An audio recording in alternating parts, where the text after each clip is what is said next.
mais, eu acho. So, good night, everyone. Boa noite, todo mundo. Hoje nós vamos ter a participação, né, do professor Joachim Engel, da Ludwigsburg Universidade de Educação, na Alemanha. E eu gostaria, então, de iniciar deixando a palavra com ele. Agradecemos o aceite de participar dessa palestra. E aí a gente já pode iniciar.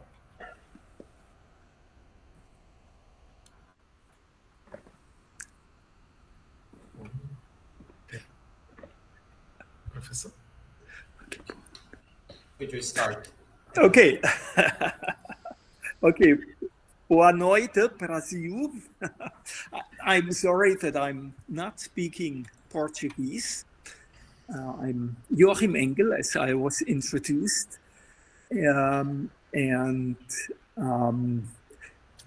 you go on the next slide, Carlos, you will see that I am from very far away.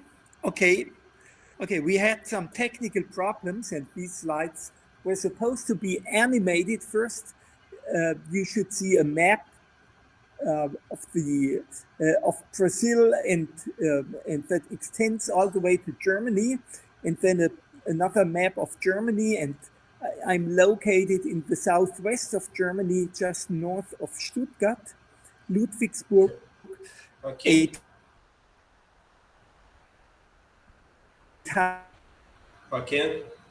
Town 3 on the upper right, and the upper left you see my university. Ok, ele agradece a presença, dá boa noite a todo mundo. Diz que infelizmente não consegue falar o português. Ele está mostrando de onde ele é, diz que é do sul da Alemanha. Okay. Go on with the next slide. Democracy thrives on evidence based on arguments. Misinformation and ignorance are threats to our way of life. Democracy and active citizenship need well-informed citizens who can understand social problems, debate them, actively participate in public life, and contribute to public decision making. Ok, ele está lendo um pouco da introdução que vocês receberam do resumo, falando sobre estatística cívica e a necessidade desse conhecimento para a formação cidadã de todos nós. Okay, in my talk, I will present a subfield that we call civic statistics, Estatística Cívica, which focuses on understanding statistical information about society as provided by the media, statistics offices, and other statistics providers. Ok, ele continua lendo um pouco do resumo, então ele fala que a palestra vai ser sobre estatística cívica, essa estatística que está presente nos órgãos responsáveis por estatísticas, na mídia e nos produtores de estatísticas de uma forma geral. Okay. You can go to the next slide, please.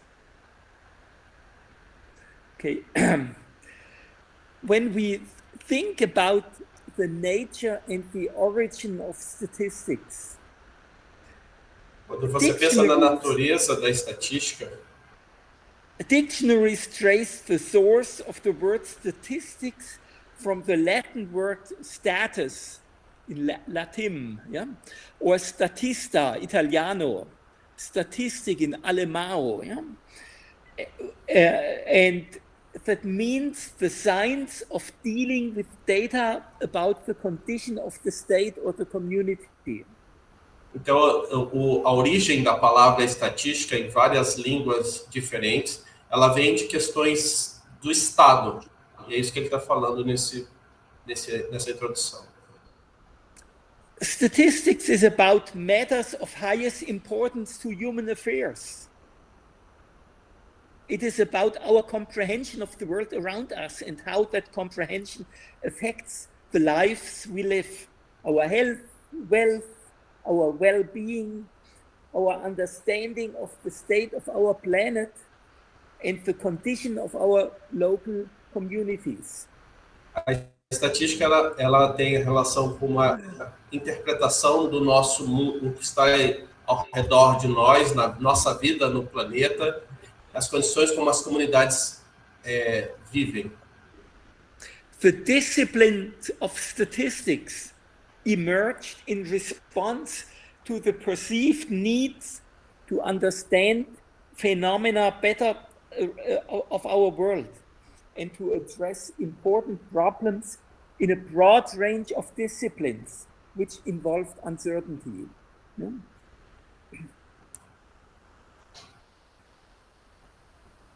For example, early members of the earliest professional statistical organization, the Royal Statistical Society in the United Kingdom, founded in 1834, came from diverse backgrounds, from philosophy and science and art and journalism, medicine, as well as from economics and mathematics.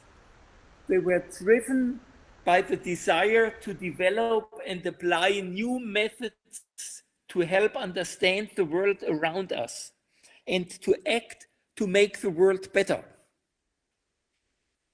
And statistical science for a better world is the slogan of the International Statistical Institute. Engel, I'm sorry, I have some problem with my connection and I lost this last part. Could you repeat, please? Okay, the statistics was invented to understand the world better, to make the world better. And the early pioneers of modern statistics came from all different kinds of fields, from medicine, from philosophy, from nursing, from health, and from economics and mathematics.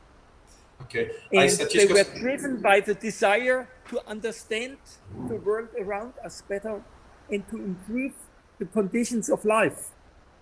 Okay. A estatística emergiu para fazer a nossa vida muito melhor. Ela foi construída para isso. E ela surgiu para resolver problemas de várias ciências diferentes. A medicina, a economia, a ciência em geral. E ela está aí para melhorar a vida das pessoas em geral. Okay. Let's go on the next slide, please. Not until very long ago in my country and in many other countries, but in many parts of the world, even today, statistics about the state of the world is kept as a secret, as a state secret. But as early as 1792, Condorcet, the gentleman you see here on that slide, yeah, a French philosopher, mathematician, and politician of the Enlightenment before and during the French Revolution, he asserted the importance of informing citizens about the governments and presenting facts about the state of society in order to raise awareness of injustices and of structural social inequalities. He believed that it's important that people know about the state of the world in order to improve their lives. Então ele está dizendo que não muito tempo atrás, Engel, the sentence needs to be a little more short, please. Yeah. Ele está dizendo que há pouco tempo atrás a estatística ainda no ambiente de Estado, ela era mantida, alguns resultados eram mantidos em segredos, e agora a sociedade está discutindo mais esses conteúdos. In papers, in particular in papers written by Brazilian colleagues, I often hear a reference to the great educator Paulo Freire when we talk about statistical literacy and statistics education, and what Condorcet demanded already 200 years ago was very similar. He said, people need to know about the state of society that helps them to liberate themselves. Então, ele comenta que os trabalhos de educação estatística que ele tem visto citam com frequência o Paulo Freire, que já trazia discussões sobre a necessidade da gente conhecer estatística e como que esse conteúdo está envolvido com o nosso conhecimento de mundo. Okay, next slide.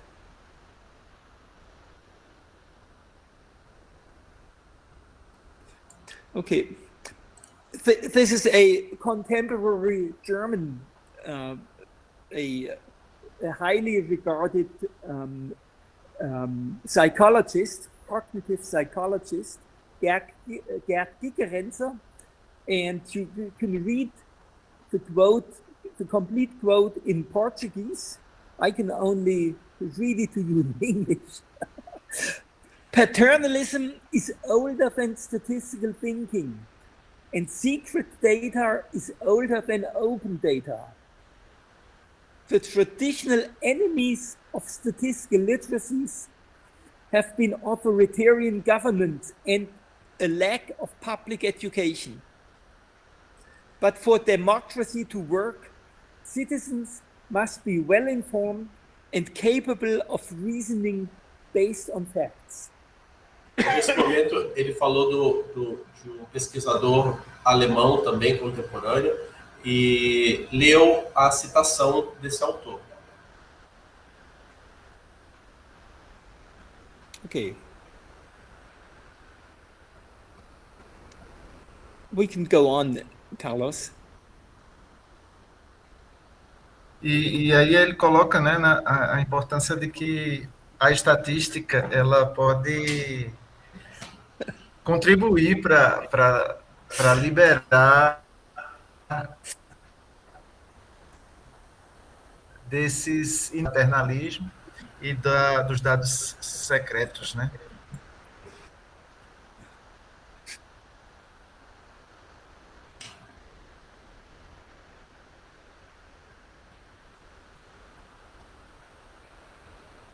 Okay, why a new subdiscipline called civic statistics? Yeah?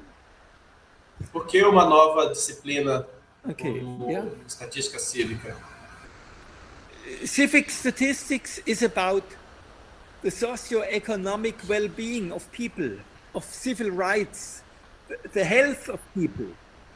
And it involves topics from demography, migration, health, climate change, poverty, income inequality, human rights.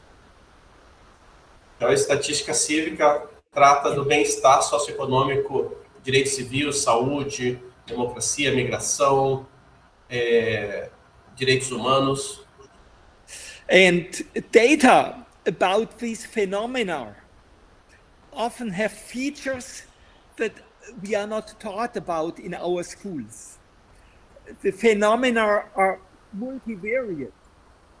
We have a network of variables that influence each other. The variables are highly correlated. They interact. Just think about, why do women earn less than men in all of our societies? You know, there is not one single reason. We have a network of complex relationships. Relationships between variables may not always be linear. A lot of data we hear about in the media are aggregated data. summarized in indicators. Ok. And they are often data that are dynamic, that change sometimes rapidly over time, and are being measured over time with different methods. Ok. Ele está comentando que essas questões elas estão relacionadas com várias variáveis. Em geral, os dados são multivariados, complexos, e a gente, como sociedade, universidade, escola, não consegue ensinar esse conteúdo da forma complexa, correlacionada como ela é por natureza. Okay. Next slide.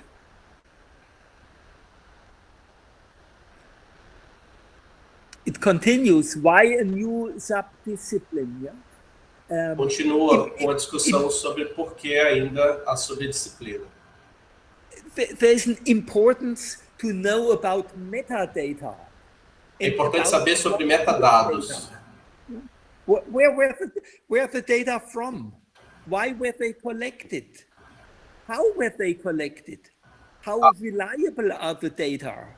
A origem dos dados, de onde eles vieram, como eles foram coletados.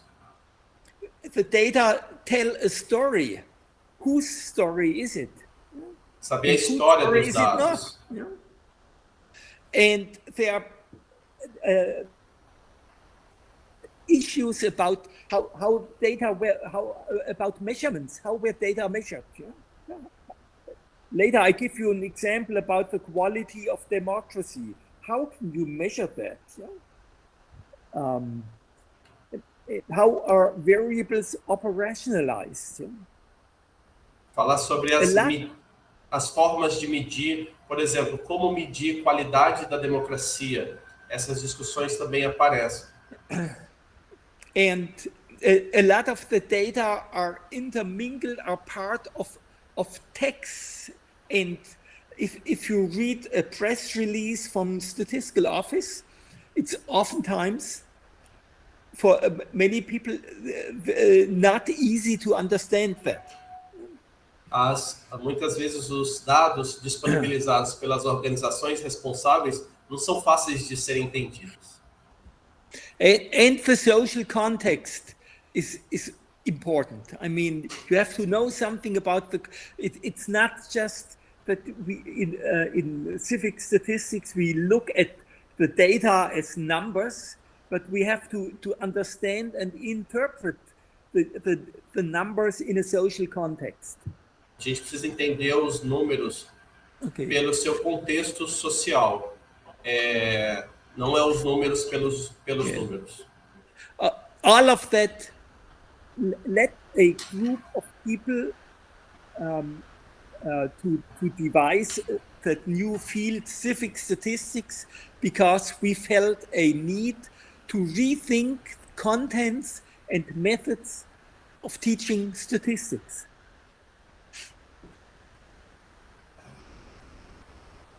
Carlos, você consegue me ajudar nesse pedaço? Ele falou sobre conteúdo. E aí, como a necessidade de repensar esses conteúdos, né, para ensinar a estatística, né? Porque o que a gente está traduzindo como estatísticas cívicas, né, Civic Estatística, eles vai focar sobretudo nessa, por isso que se chama uma subdisciplina, né? Ele vai focar nessas questões sociais, econômicas e ambientais, né? Então, como então tratar dessas questões quando a gente ensina a estatística, né? Então, é nesse sentido que ele está refletindo. E que é um objetivo da Civic Statistics. Excellent. Okay.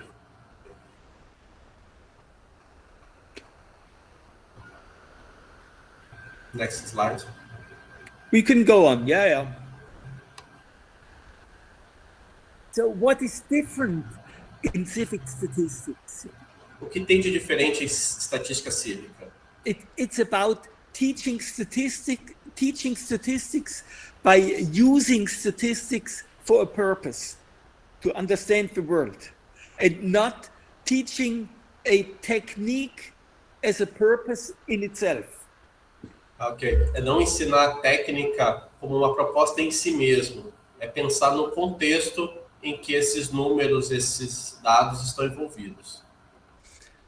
It's also about developing a positive attitude in students to engage with data and to engage with the world. Desenvolver pensamentos positivos nos alunos para eles se engajarem com os dados e com a estatística cívica para mudar o mundo. So that sounds quite complicated and different from traditional mathematics. In complex statistical problems, there is seldom a very clear right or wrong answer. But it's important that students develop a criticality. That it's a lot about critical thinking and not so much about manipulating formulas. Ok, é um desafio grande e precisa desenvolver o pensamento crítico dos estudantes e não somente focar em fórmulas. Okay, we can go on.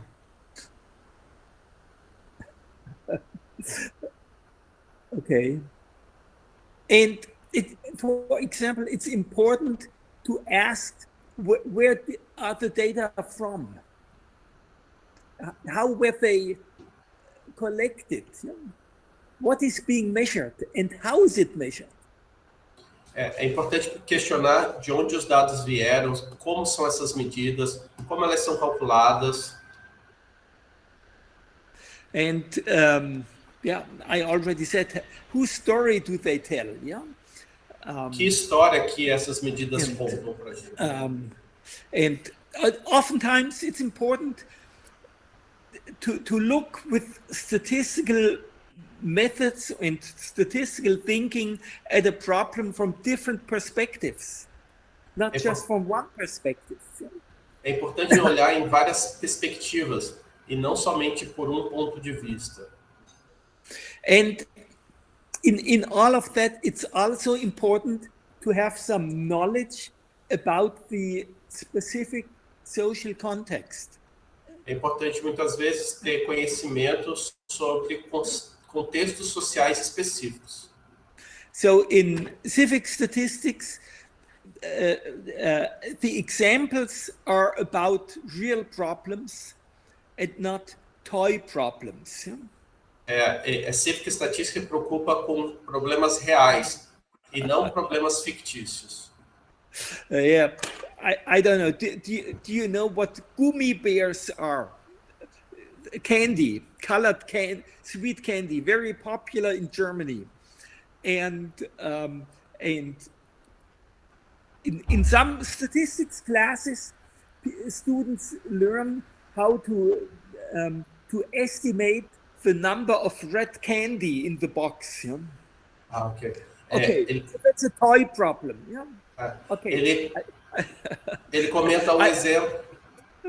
Um exemplo de uma bala, um doce muito comum na Alemanha e que muitos problemas em sala de aulas são para estimar a quantidade de balas e não são problemas reais, são os toy problems.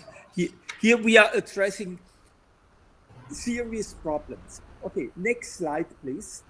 E eles estão, estatística cívica preocupada com problemas reais. E, de certo modo, é um problema real, porque está relacionado com os doces, né? Mas a grande questão é qual é a relevância desse tipo de problema, né? Também, porque parece eles chamam de toy problem, parece algo que é uma brincadeira, né? Também tem esse aspecto. Okay, what else is different? So we are using authentic evidence. Yeah. Surveys, interviews, sensors, social media, videos, and data from the internet. And some data need to be curated. That means cleaned and restructured.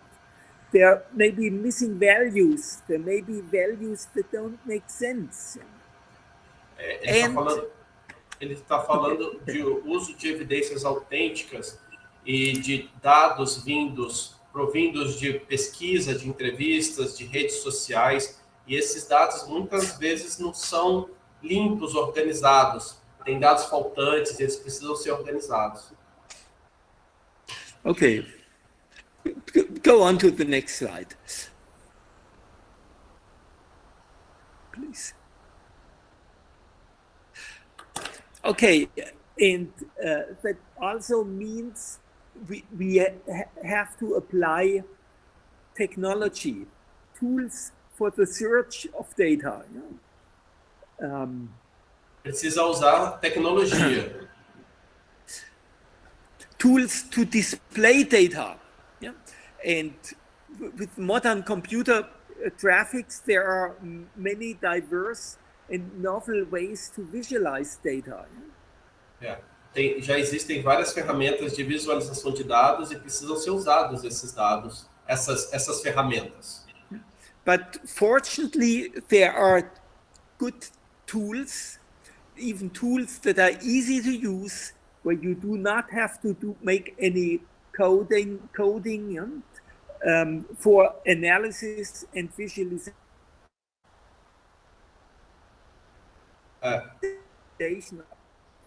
That's popular in Brazil, Common Online Data Analysis Platform, and Tinkerplots at the educational level, and of course there's professional software like the R family, R Studio, and apps. But even in elementary school, there are beautiful tools out there that help you to visualize data. Ele comentou que felizmente, já existem ferramentas de visualização de dados que não precisam digitar código. Ele citou exemplos da família R, o R Commander, o R Studio, que facilita muito as formas de visualização de dados. Construção de visualização. Alguns, o R não é um programa, não é o pago, é um programa de código aberto e livre. Okay, good.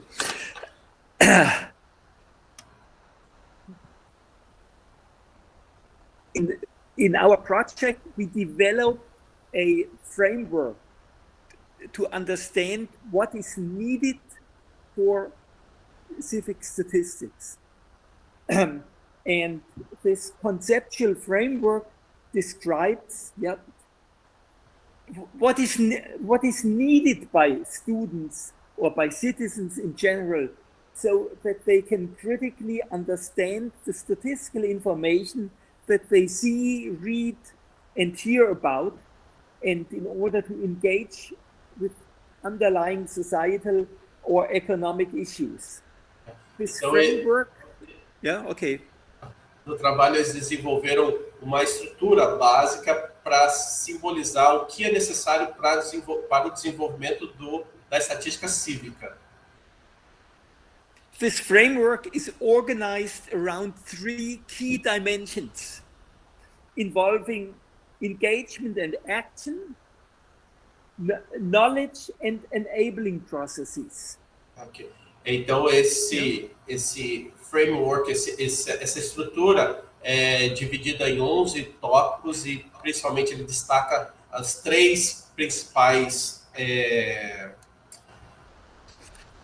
ambientes, como engajamento, conhecimento e as 3 dimensões: engajamento, conhecimento e a habilitação. Processos.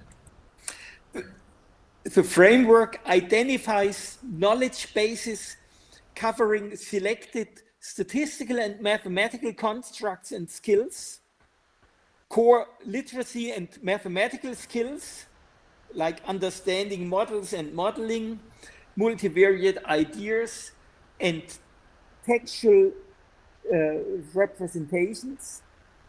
But at the beginning and the end is to understand the meaning for society and for policy of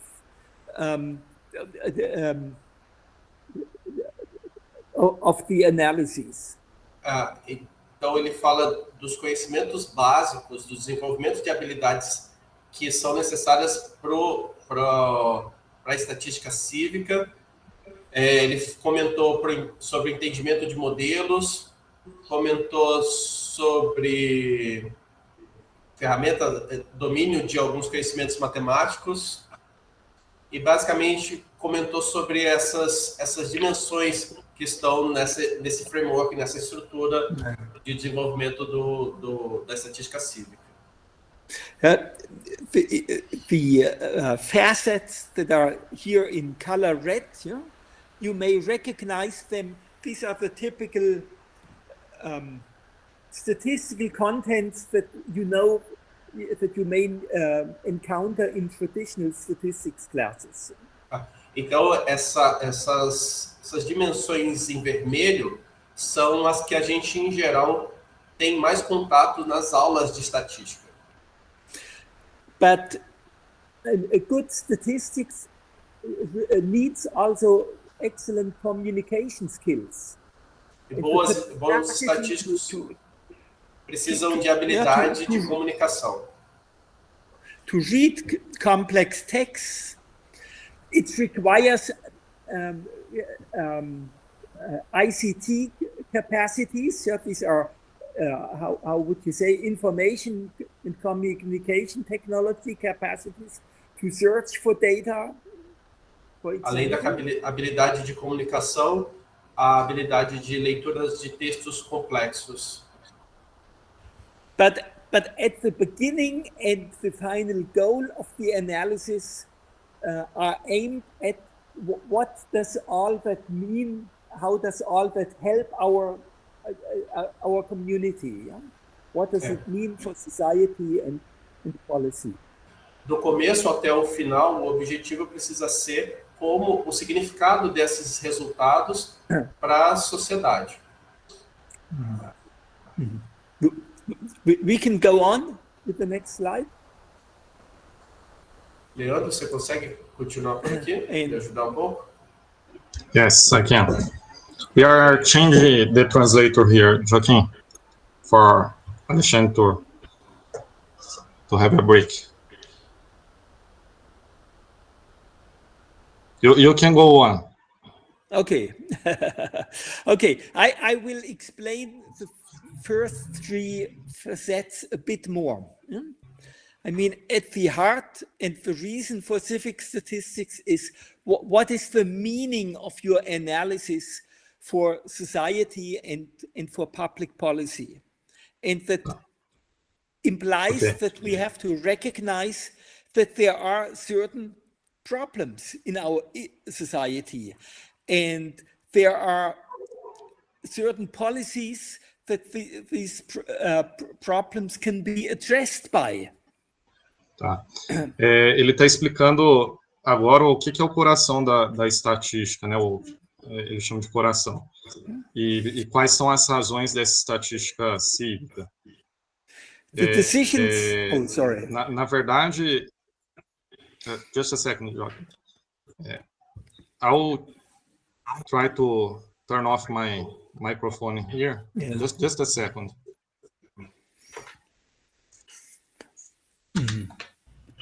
Vocês estão me ouvindo? Estamos. Sim.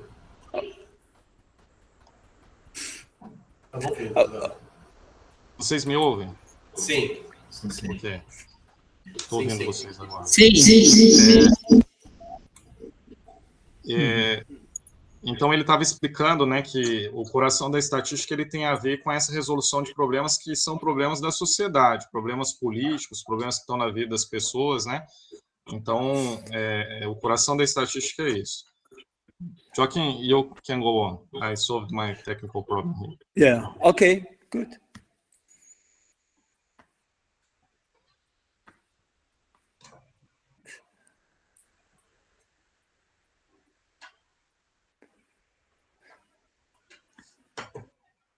Okay, and yeah, and a lot of it has to do with critical thinking. Yeah.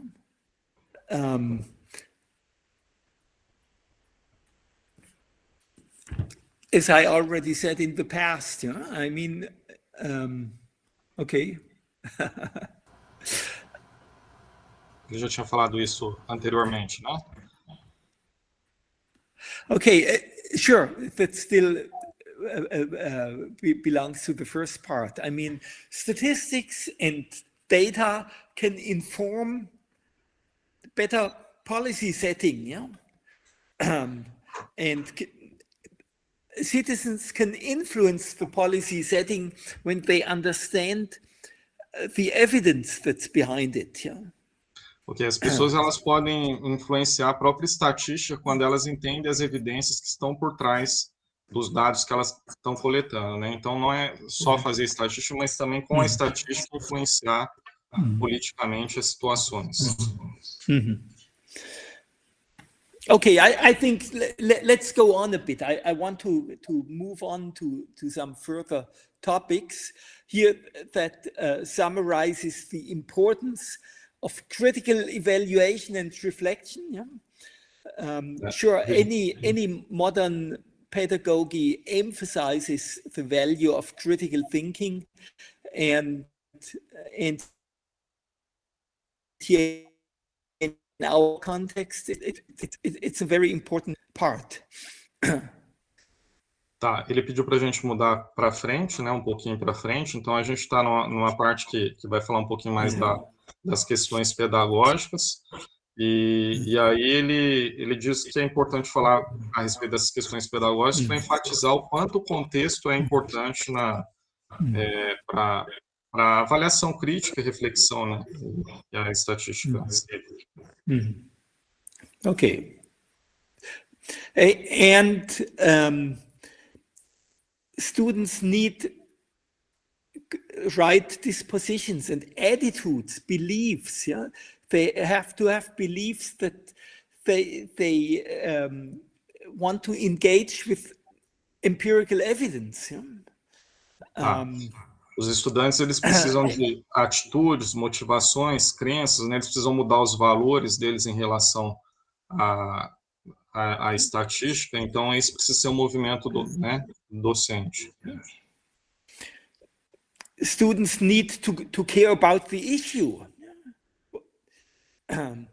And good statistical skills will not help unless citizens are willing to discuss and share interpretations with others, communicate, yeah?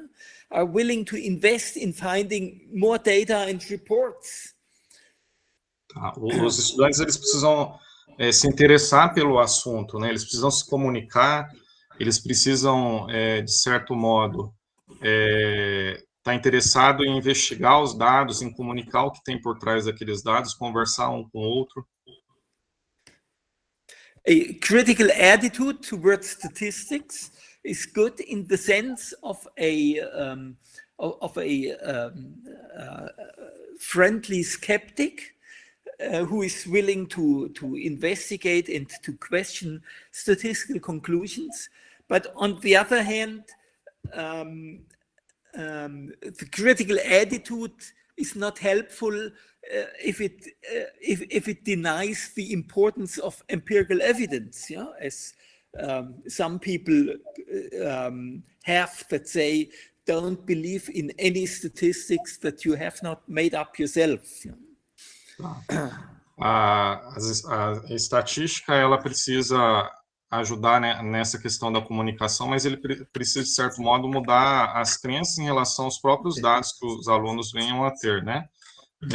Então, ele não pode ser cético em relação aos dados, ele precisa crer que aqueles dados eles têm informação e que essas informações elas são importantes para discutir aquele assunto que está em pauta. I think it's time to come to some examples, and I invite you to go on to the next slides. In Pro-Civic Stat, we developed 6 recommendations to implement and to promote this approach to teaching statistics. And here you see the 6 recommendations translated into Portuguese all at once. We don't have to go through them here at this point, but within the following slides, I will comment on these recommendations. Therefore, let's move on to the next slide. Okay, let me translate first, Joachim. If no, people will lost the conversation. So he said that ele falou que esse slide ele traz 6 níveis, né, do que a gente pode fazer ali em sala de aula, que ele não vai ir a fundo nesses slides, que depois vocês podem ler, mas que ele quer ir para os exemplos que está no próximo slide. Aí nos exemplos ele vai ilustrar como esses níveis vão sendo alcançados. Okay, the first recommendation calls for to develop activities which promote engagement with social issues and develop learners' critical understanding of statistics about key phenomena about society. Tá. Então, a primeira recomendação é envolver, aí no slide está escrito em temas quentes, né, a tradução, em inglês também é isso, seriam aqueles temas chaves que estão sendo discutidos na sociedade naquele momento, né, então, para exemplificar, a gente pode falar agora recentemente do Brasil, né, a questão de queimadas, meio ambiente, até a própria democracia sendo colocada em xeque, então esses são os assuntos quentes que ele exemplifica. Here you see, just as an example, 6 topics from the left to the right. Yeah? Pollution by plastic of oceans and of our environment. Yeah? The quality of democracy in danger. Yeah? The pollution with carbon dioxide. Yeah? And like as expressed in the carbon dioxide footprint. Problems of global warming, yeah?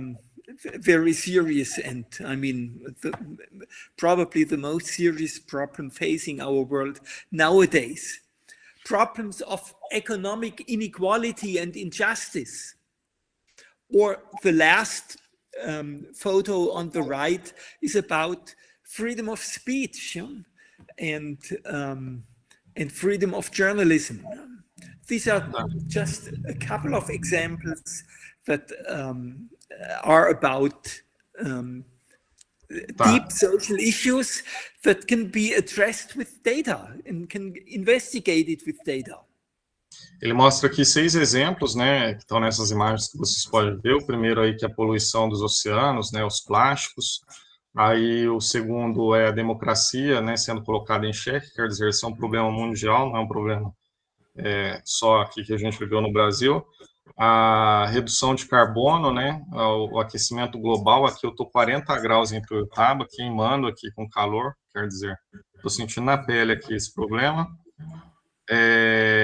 O problema da divisão de renda, né, distribuição de renda nos países e o problema da comunicação livre.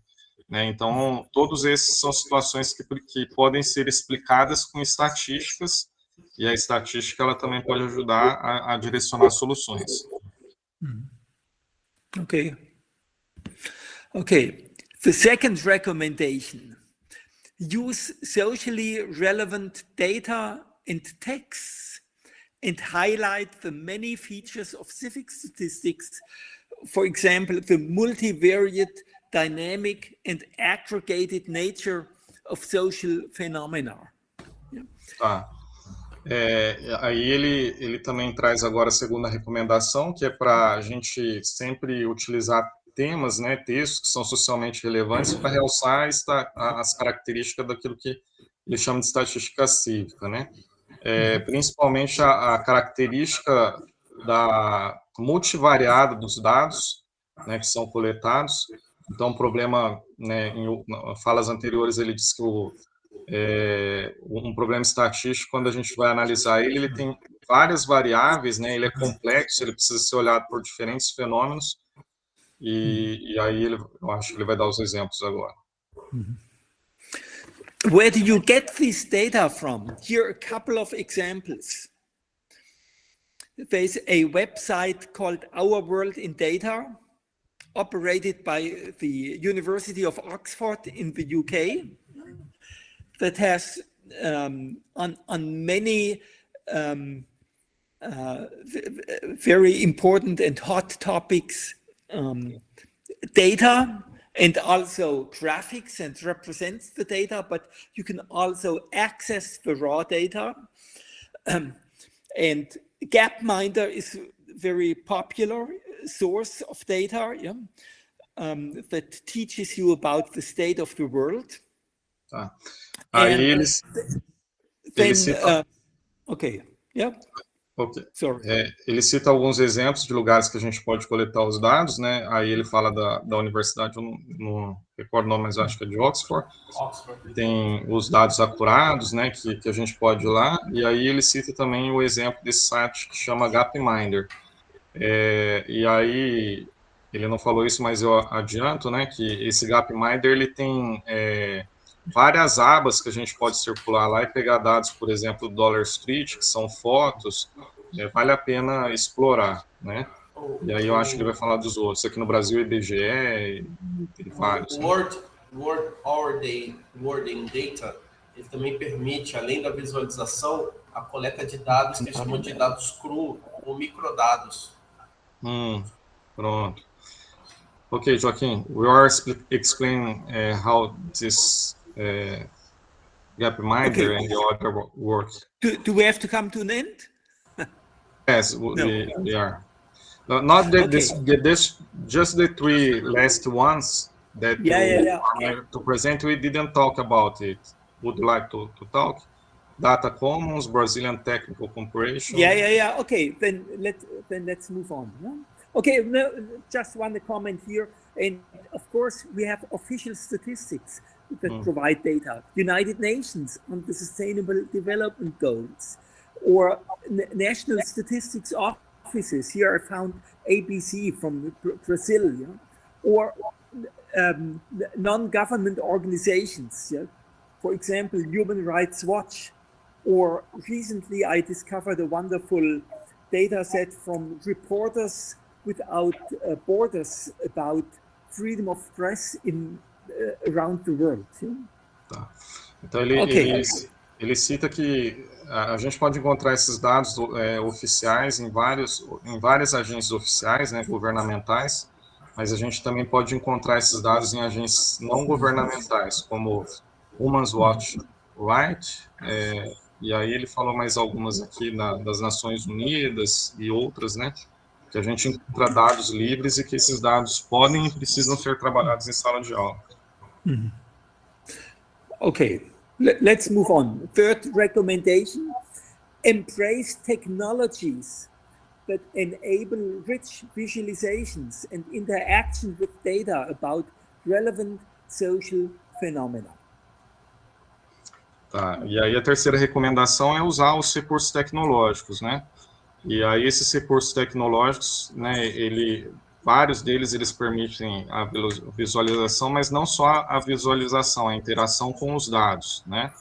E aí essa interação com os dados, ela é relevante também para a gente entender esses fenômenos sociais, né? Em tempo, enfim, por diversos olhares. Okay, here as examples, you see graphics from Our World in Data on the far left, about plastic waste generation per person. My country, Germany, is the champion, producing the most waste. And then the next slide is about civic society participation index. How and the time series, it's created in Gapminder, and I selected here a couple of South American countries. And if you can identify certain striking events in the history of some countries, like in Chile, when there was no public participation possible. The same in Brazil up until the early 1980s and so on. The next slide. Just a second, Joachim. Oh, yeah. O primeiro gráfico que ele está mostrando é um gráfico que fala sobre o desperdício, né, de plásticos. E aí ele ri porque ele fala que a Alemanha está em primeiro lugar, né, nesse desperdício, esse gráfico de barras aí. Aí o segundo gráfico é a participação da sociedade, eu imagino que é na democracia, não é isso? Em questões cívicas. Né? Em questões cívicas. Aí ele mostra ali o primeiro aos Estados Unidos, a Argentina, e aí ele mostra como o Chile, depois da década de 90, ele enfatiza o Chile, né? Depois da década de 90 ali, ele começa a participar mais das questões cívicas. Eu imagino que é porque é pós-ditadura, né? Deve ser alguma coisa nesse sentido. Não conheço muito bem a história do Chile, mas eu imagino que seja isso. And then there's a graph that shows the distribution of income of male and females in the United States. A random sample. If you look carefully, you see a box plot. And you see, you see a lot of outliers. That's why the data are so skewed. And a topic that always catches the interest of my students. Why do men earn more than females? Okay, yeah. Tá, esse terceiro gráfico aqui que ele está mostrando, esse gráfico de pontos, ele mostra a diferença entre os salários, né, dos homens e as mulheres nos Estados Unidos, e aí a gente pode ver também os outliers, né, que são aqueles pontinhos que estão mais lá longe no gráfico, e essas linhas azul e vermelha aí mostram a média mediana, né, acho que não dá para dar um zoom aí, tá? Aqui, a média mediana, e a gente percebe que esse salário dos homens ali, ele em média, a mediana são maiores do que as mulheres nos Estados Unidos. Não é novidade para a gente, eu acho que nem aqui no Brasil é algo parecido. E aí ele distribui esses exemplos com os alunos dele também nas escolas. E pode observar um box plot ali nesse gráfico.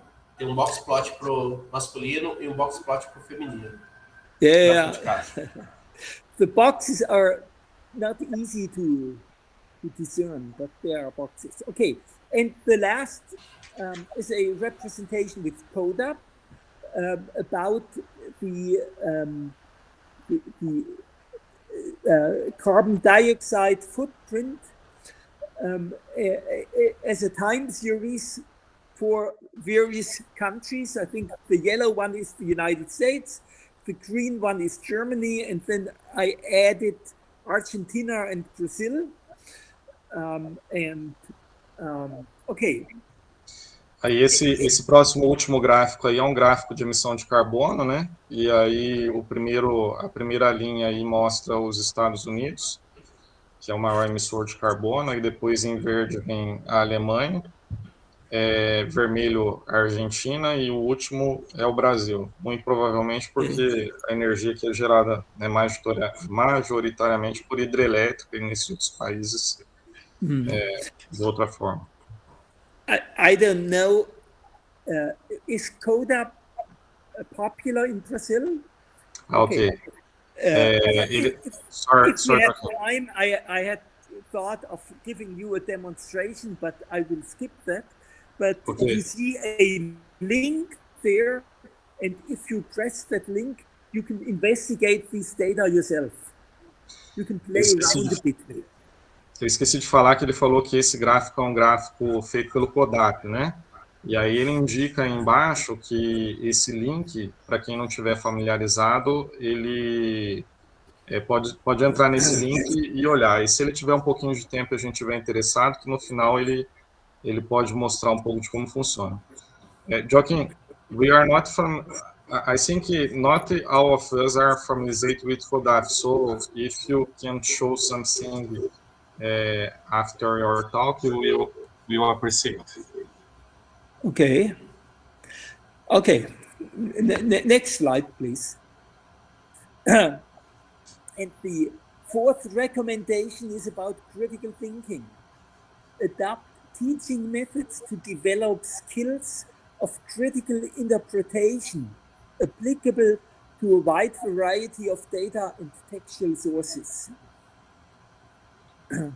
Então, essa próxima sessão é sobre pensamento crítico, né, e sobre como desenvolver as competências para interpretar, né, de maneira crítica esses dados, né, aplicando esse pensamento a uma grande variedade de dados e em todos os sentidos de variedades, né, olhando para dados de diferentes contextos, fontes textuais, e, enfim.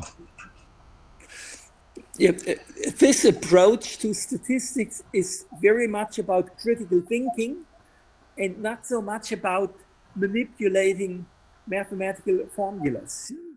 And with the multivariate phenomena, we are trying to investigate and to discuss here. For example, one important issue is always the issue of confounders. Which other variables may contribute to whatever effect you may have seen? Tá. Então, a estatística cívica ela é muito menos sobre a matemática, procedimentos matemáticos e cálculo, né, e muito mais sobre o pensamento crítico, sobre como essas variáveis se comportam, sobre os fenômenos, né, mas também sobre dar uma resposta para a sociedade sobre, né, aquele fenômeno em si. And for example, here you see a couple of representations. They all relate to the carbon dioxide footprint and some other variables. On the far left, you see the carbon footprint versus the quality of democracy. And if you look at that, you could say, well, more authoritarian governments, countries that are governed by authoritarian governments, seem to be better for the environment than more democratic governments. But if you look at the presentation on the far right, one further to the right, da direita. You see that, okay, you see a representation of the, what do we have here? The wealth of a country versus the carbon footprint. And it's of course so that the wealthier people are, the worse they are for the environment. And okay, let me translate the okay. Please. Carlos, vai para o gráfico da esquerda, por favor. Ele está falando aqui que ele tem 3 representações diferentes, né? E essas 3 representações elas falam basicamente sobre a produção de carbono, né? E aí a primeira, ele faz uma análise que é o seguinte: o quão democrático um país é versus a produção de carbono. E aí a análise que dá para fazer é que quanto mais autoritário o governo maior a produção de carbono, né? Menor. E aí, pode falar, Alexandre. Quanto menos democrático, quanto mais autoritário, menor é a quantidade de emissão de carbono. Então, países menor. como Honduras, Cuba, existe uma relação linear decrescente. Ah, sim, então, mais democrático. Menor a emissão de carbono. Ah, tá. Eu falei assim, mais autoritário, maior. Acho que a gente... Falou a mesma coisa. não sei, não falamos a mesma coisa, não? Eu acho, não sei. Eu até olhei ali o Uruguai, eu fiquei pensando, o Uruguai não é um país democrático? Emissão de carbono. Uruguay has a very bad huella ecológica, a bad ecological footprint. Okay. We were discussing... And with the index of democracy, I have to tell you, one is very good. According to this index by a group called Freedom House Index, and 6 and 7 is very poor. So we could call Uruguay an outlier? Uruguay, according to the Freedom House Index, is very democratic, but people people have a poor footprint. Okay. Yeah. And what that tells you, what the story of these three pictures tell you is, more democratic countries are wealthier. People in wealthier countries have a higher carbon dioxide footprint. Therefore, people or countries that are more democratic have a worse ecological footprint.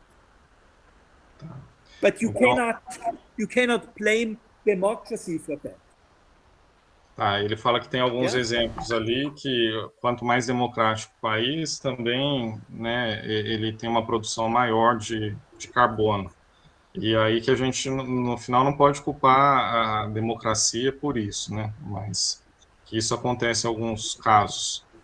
Um exemplo do Uruguai que parece ser um outlier. Aí esse segundo gráfico do lado, no eixo das ordenadas, aí a gente tem a produção de carbono, né? E no eixo das abscissas a gente tem o produto nacional bruto. Então, ele também faz essa comparação né, a renda per capita, na verdade, né? Que quanto maior a renda per capita no país, maior a produção de carbono, né? Então, quanto mais evoluído na distribuição de renda, maior a produção de carbono do país também. É isso agora, né, Alexandre? Isso. Tá, beleza. Okay, that's just an example. I mean, to watch out for confounders and to have an understanding of how confounders work. Okay, next slide, please. The fifth recommendation. A quinta recomendação. Assessment. Okay. Usually, I mean, students learn if they take away from your class what they are assessed in. And in civic statistics, you cannot use the traditional types of assessment. They don't work well with tests and but use alternative assessments that examine the ability to investigate and critically understand data. Tá, então a quinta recomendação é sobre avaliação, né? E aí, se a gente está trabalhando com essas estatísticas cívicas, não dá para avaliar os alunos da mesma maneira que a gente avalia, por exemplo, na matemática ou de maneira tradicional. Então, existe a necessidade da gente modificar a forma de avaliar, né? E principalmente buscar entender como esses alunos desenvolvem a capacidade crítica de investigar, né? E aí ele traz os exemplos, que seria trabalho de projeto, grupo, trabalho em casa, né, vídeos. Então, outras formas de avaliação que, de fato, avaliem a capacidade do aluno investigar e não de responder questões, né, matemáticas. Okay. in my classes, I have the students do project work in groups, and they have to do a video to a statistical topic, and they have to introduce the topic and to do some data analysis with the topic, and come to conclusions and present the conclusions.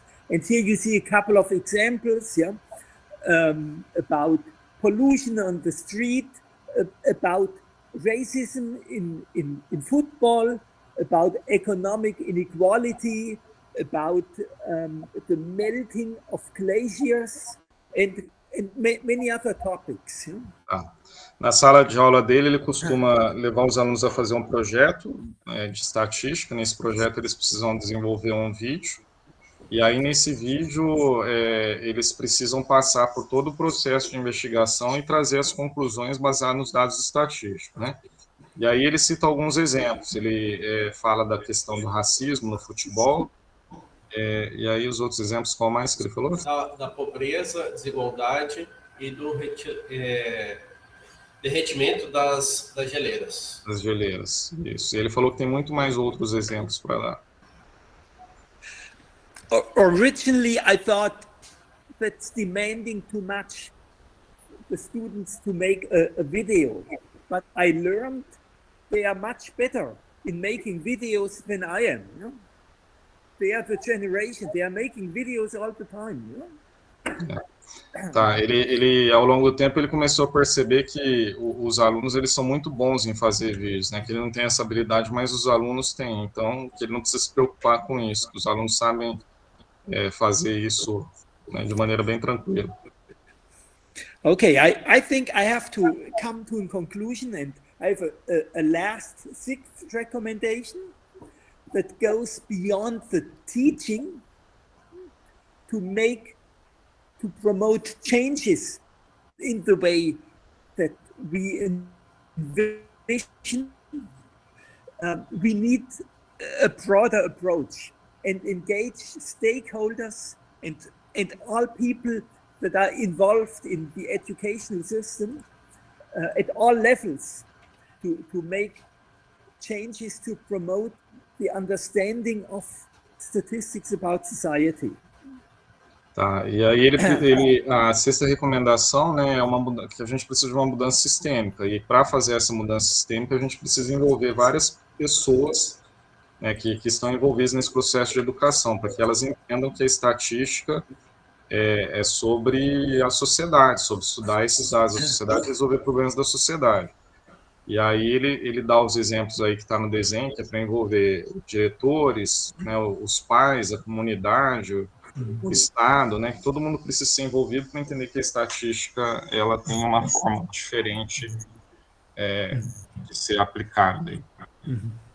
At least at the level of schools, this type of statistics has no home in our current school system. Esse tipo de estatística que ele está propondo, o que ele relata é que no modelo de escola que a gente tem hoje, ela não tem espaço, né? Então, essa conversa precisa ser feita para que essa forma de ensinar estatística comece a ter espaço.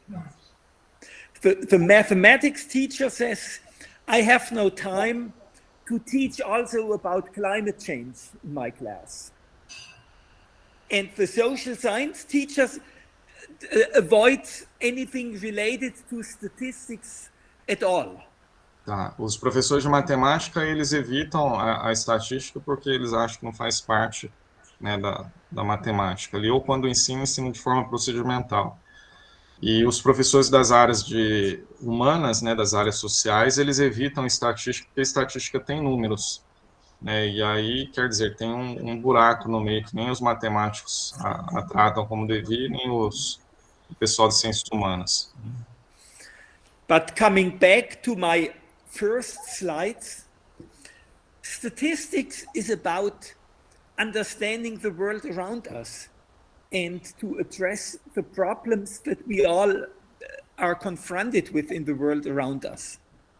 Tá, e aí, voltando para o primeiro slide, né, ele enfatiza que a estatística, ela é sobre entender os problemas do mundo, os problemas que estão à nossa volta, né, e também os problemas políticos, as questões políticas. Okay, which leads me to my last slide. Agora a gente vai para o último slide. Okay, the goal of statistics education for the general public, yeah? not for the specialist, should be to empower people to understand all the quantitative evidence around us, to be able to be involved in public decision making. Tá. A estatística que a gente ensina na escola, e ele não está falando da estatística para pessoas que são especialistas, mas aquela estatística para os cidadãos, ela precisa servir para empoderar as pessoas, para que as pessoas elas possam entender os dados, né, e possam tomar decisões sobre os dados. Então, essa é a estatística para todas as pessoas. Okay.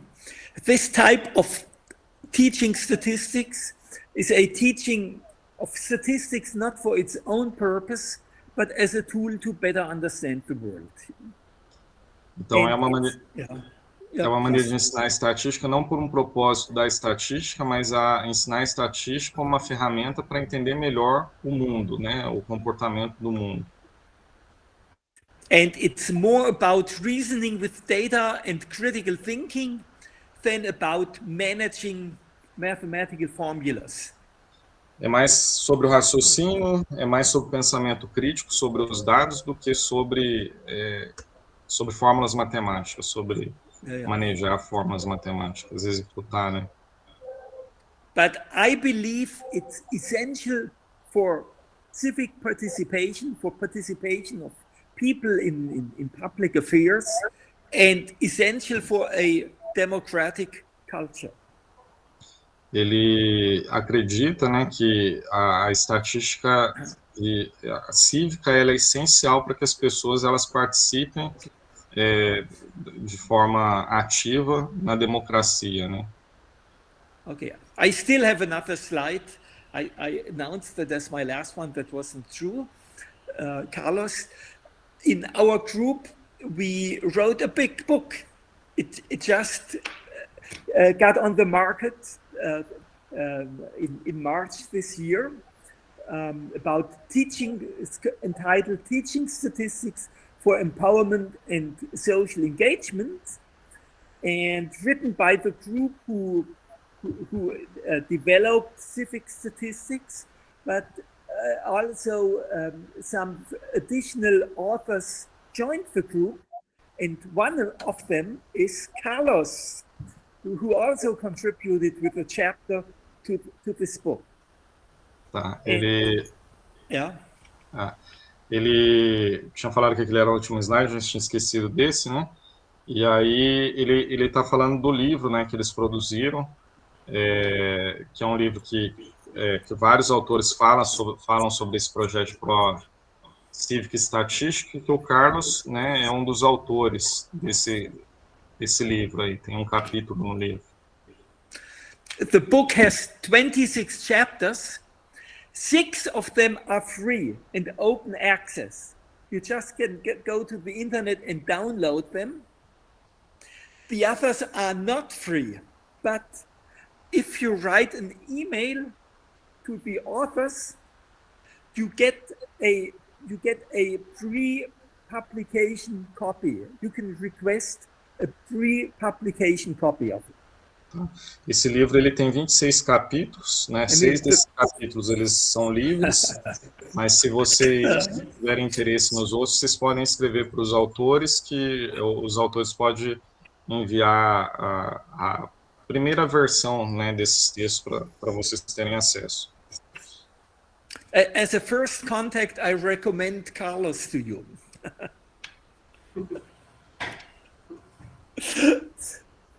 E aí ele está recomendando que o Carlos, que você faça isso, Carlos, é isso? Que você libere os capítulos, Eu achei que sim.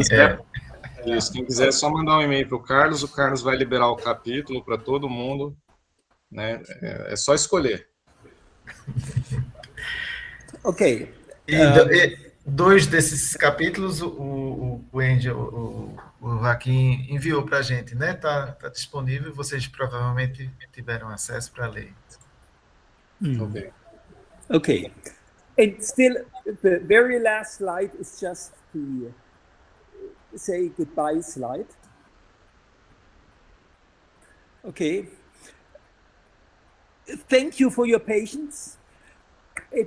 I'm sorry I took probably more of your time than intended. And we had some technical problems. I thank Leandro and Alexandra for the translation. And it prolonged the talk also a bit. Yeah. No. But we thank you, Joachim, for your attention. We thank you for being patient with us. It's not easy to work translating the reading at the same time, but I think we did a good job together, a good work together.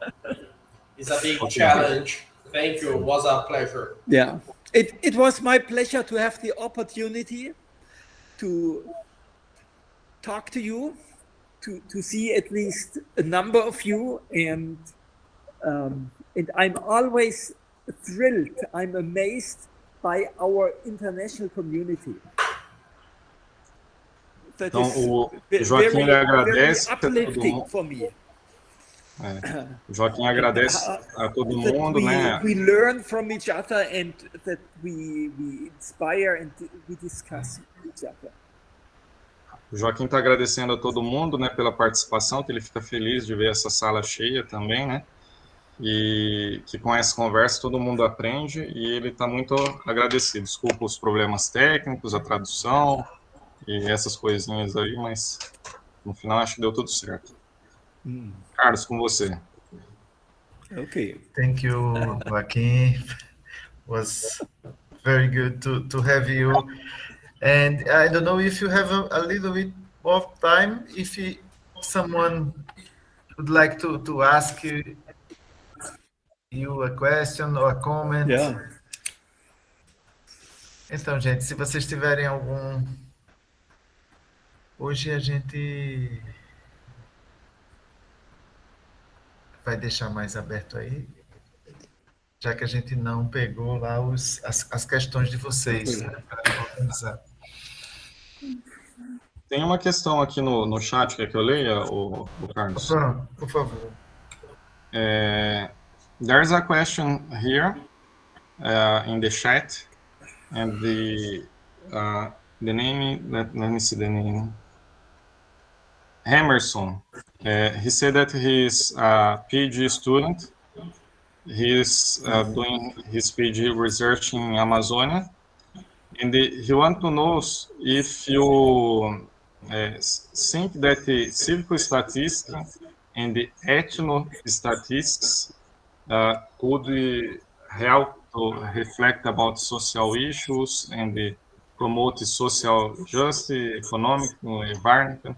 I think the question is about the ethno-statistics. What do you think about it? Okay. Yeah. Okay.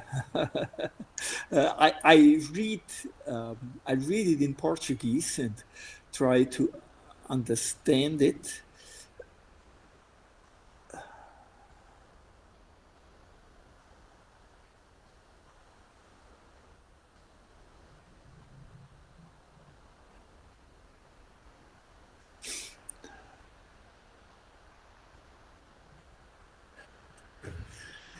Okay, how? Okay.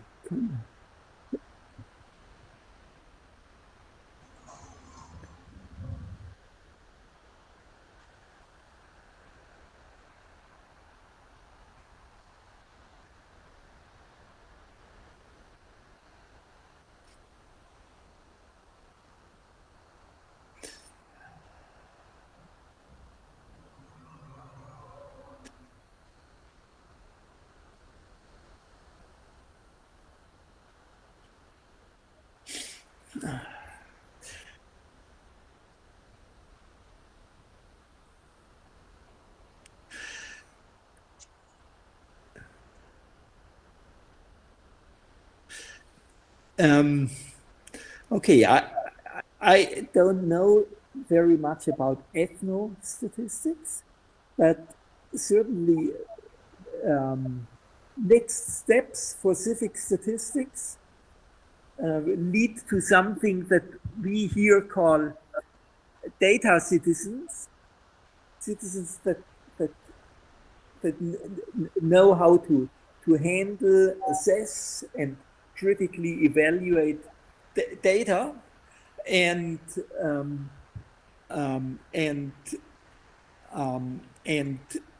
it also leads to something, I mean, that even Carlos did in his article for the book describing about citizen sciences, empowering people locally and supporting them in their quest of improving something in their environment, and by helping them understanding the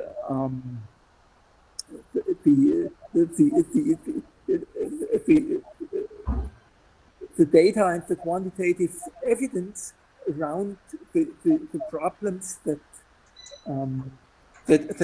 they are facing. Ok, o Joachim ele falou que ele não sabe muito sobre etnoestatística, né, mas que ele entende que os dados eles são uma forma assim das pessoas poderem avaliar situações, né, que elas estão vivenciando, né, usar no dia a dia, mas de fato ele não tem muita informação sobre o que seria etnoestatística. Acho que ele não foi direto ao ponto nesse sentido, né?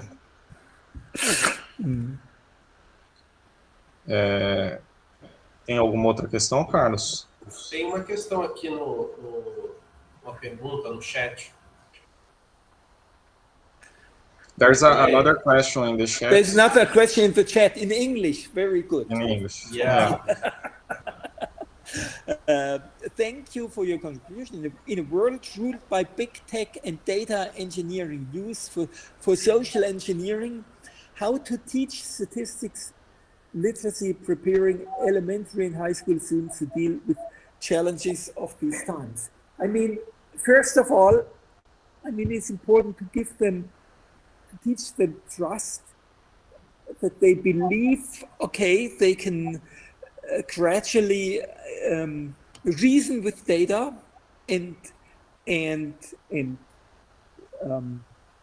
raise their voice with arguments backed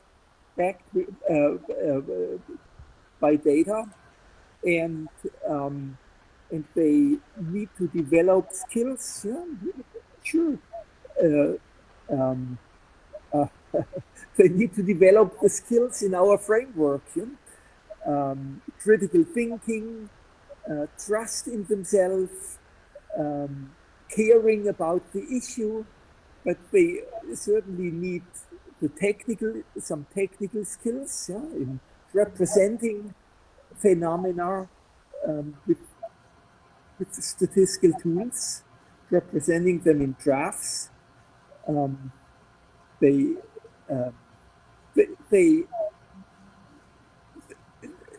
Yeah, and they need technical skill, technology, and okay, you are talking about use for social. Okay, social engineering is a big word, yeah, and a lot of things may be summarized, and we all have to learn how statistics and data in our times of big data and data science are being used in society. Also used to manipulate people, but also how they can get used to promote common goods. Yeah?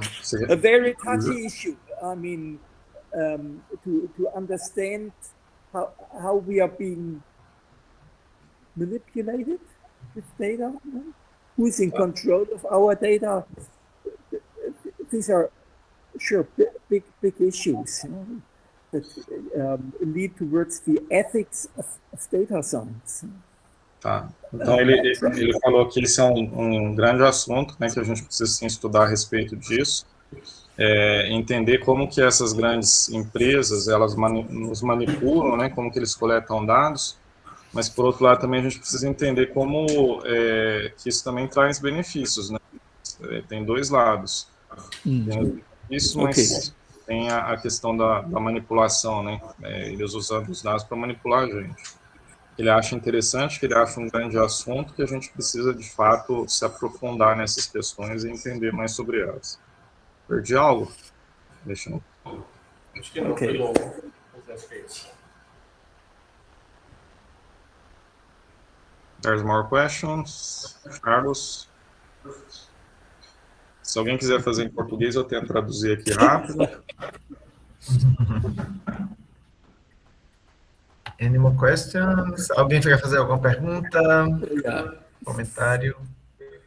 I just want to comment about the translation for the Portuguese civic statistics para estatísticas cívicas, because in Brazil the term civic, it's very associated with patriotic or nationalist Parties. Yes. Parties. Partidos. Yes, as well, yeah. So, and also there was a discipline during the dictatorship period, which was moral and civic. Okay. So for us, a civic, there is other meanings. There are other meanings for civic for us, but your presentation was very good, because we know now that the civic is not related to that meanings. Civic it's more related to the preoccupation, how to say it, you want to approach issues like social issues, economic issues, and environment issues. So statistics can be more related to these aspects. Eu perguntei para ele assim, não foi uma pergunta, é um comentário, porque a tradução de estatística cívica, em geral, cívico, para a gente, está relacionado muito agora com um contexto de nacionalismo, patriotismo, algo até ligado, tem as escolas cívico-militares, né? Recentemente a gente teve aqui no Brasil. Então, poderia causar algum tipo de significado diferente do que realmente é o Civic Statistics. Eu não sei se ele quer comentar. Ô, Carlos, eu quero fazer uma questão depois também. Would you like to comment, Joachim? Would you like to comment? You lost it. Okay. I just translated for myself what Laila wrote in her comment. Okay. And I fully agree with it. Sure, I mean, civic statistics is much more comprehensive than statistics in the narrow sense. But it requires a perception and knowledge about the world around us, and it's a lot about critical thinking. Então ele está concordando totalmente com o que a Leila fala, né? E aí ele está dizendo que a estatística realmente, de fato, é muito mais sobre a criticidade do que sobre o conhecimento matemático, né? Acho que foi isso que ele quis dizer, né? Foi. Joaquim, I have one question for you. It's mine. I would like to know if in the projects you have, if you have some examples of disinformation or fake news, things like that, that you are treating with the students, approaching with them, things like that.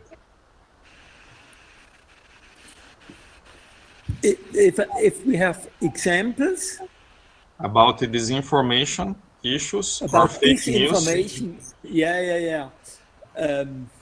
that you have been working in the project with your students. Okay, yeah, we did that too. Yeah, I mean, okay, we developed materials which are okay. We developed 40 learning environments. I mean, we are people in different countries, including Pedro Campos from Porto in Portuguese. And okay, we also some of the materials address the investigation of what Donald Trump had said. Yeah? Okay, to refute that. Yeah, he once said, "Oh, Germany is riddled by crime, and it's extremely dangerous to go to Germany." And that was a great example for us to refute what he said. Yeah,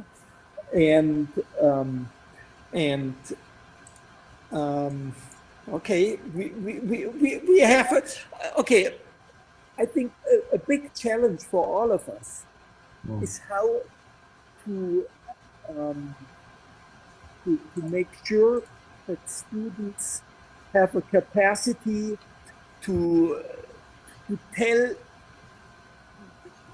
what could be fake news and what is serious. Okay. If you send me an email, I can send you a paper. Okay. But I just recently wrote to address that issue. Yeah. Okay, you can answer. And I also have a few examples in that. Yeah. Okay. But I mean, the broader problem is, I mean, there's so much pollution with wrong information in the world. Yeah? Okay. Sure. I mean, as much as I followed news about Brazil, I know you are faced with it. We are faced with it in Germany nowadays. And in 10 years ago, we all believed social media are a great invention to support democracy because everyone can communicate with everyone. But we realize the big dangers. That how much misinformation is being spread around. Ok, I will translate. Eu perguntei para ele, né, se ele tinha algum projeto sobre fake news, né, sobre desinformação, se eles têm alguns alunos trabalhando com isso. E aí ele citou que é um tema importante, ele não conseguiu citar um exemplo específico, né, ele falou que depois, com o tempo, ele manda algum artigo mostrando as discussões, mas ele falou que sim, é um desafio, que ele acha que a gente deve se preocupar também sobre como a estatística cívica ajuda os estudantes a enfrentar esse fenômeno, né, que essa é uma variável. Outro ponto importante que ele relatou também é que 10 anos atrás, na Alemanha, eles achavam que as redes sociais elas ajudavam a fortalecer a democracia. E hoje eles já têm uma visão um pouco diferente, né, sobre como as redes sociais elas trabalham sobre a democracia. Okay, Carlos? Okay. So you just want to thank you for your talk and collaboration. And I think we are going to stop the transmission. Miriam, a gente Well, I thank you.